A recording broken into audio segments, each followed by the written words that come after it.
Traditional recipe બનાવીશું, વિસરાતી જતી વાનગી. આ ઘઉં છે, આખી રાત પલાળેલા છે, એ નીકાળી દઈશું.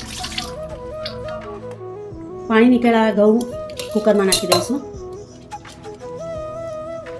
એમાં પાણી નાખીશું. 7 થી 8 વિસલ વગાડીશું.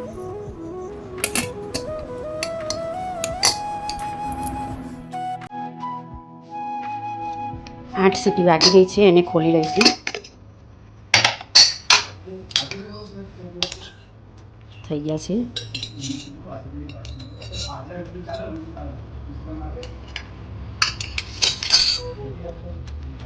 આખા દાણું સરસ થઈ ગયું છે અને ચાણામાં કાઢી નાખીશું.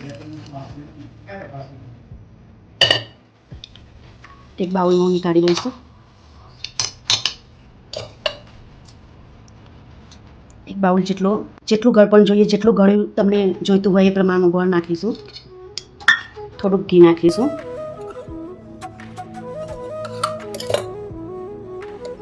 હવે એને હલાવીશું.